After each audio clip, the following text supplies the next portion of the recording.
அன்புடன் காலை வணக்கம்.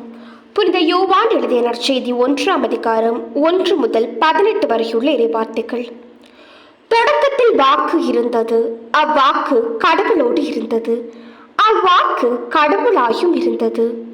வாக்கு எனும் அவரை தொடக்கத்தில் கடவுளோடு இருந்தார். அனைத்தும் அவரால் உண்டாயின. உண்டானது எதுவும் அவரால் அன்றி உண்டாகவில்லை. அவரிடம் வாழ்வு இருந்தது, அவ்வாழ்வு மனிதருக்கு ஒளியாய் இருந்தது. அந்த ஒளி இருளில் ஒளிர்ந்தது, இருள் அதன் மீது வெற்றி கொள்ளவில்லை. கடவுள் அனுப்பிய ஒருவர் இருந்தார், அவர் பெயர் யோவான். அவர் சான்று பகருமாறு வந்தார். அனைவரும் தம் வழியாக நம்புமாறு அவர் ஒளியை குறித்து சான்று பகர்ந்தார். அவர் அந்த ஒளி அல்ல, மாறாக ஒளியை குறித்து சான்று பகர வந்தவர்.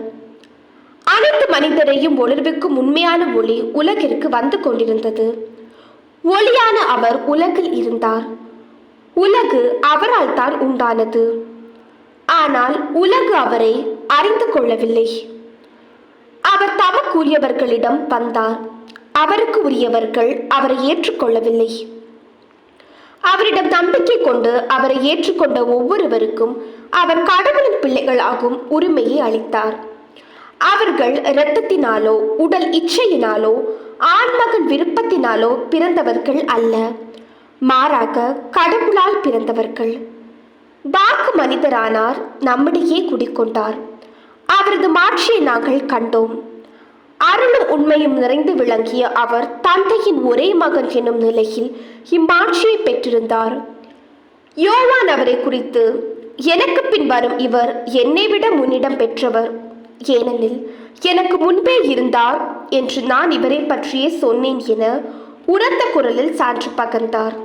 இவரது நிறைவிலிருந்து நாம் யாவரும் நிறைவாக அருள் பெற்றுள்ளோம். திருச்சட்டம் மோசே வழியாக கொடுக்கப்பட்டது, அருளும் உண்மையும் இயேசு கிறிஸ்து வழியாக வெளிப்பட்டன. கடவுளை யாரும் என்றுமே கண்டதில்லை. தந்தை நெஞ்சத்திற்கு நெருக்கமானவரும் கடவுள் தம்மை கொண்டவருமான ஒரே மகனே அவரை வெளிப்படுத்தி உள்ளார். இது கிறிஸ்துவின் நற்செய்தி. இந்த நாள் இனிய நாளாக அமைய வாழ்த்துக்கள். பல பல பல புதுமைகள், பெருமைகள், இனிமைகள் இறங்கிய நல்ல நாள், ஒரு நல்ல நாள், நம் தேவன் தந்த நாள். இது நல்ல நாள், ஒரு நல்ல நாள், நம் தேவன் தந்த நாள்.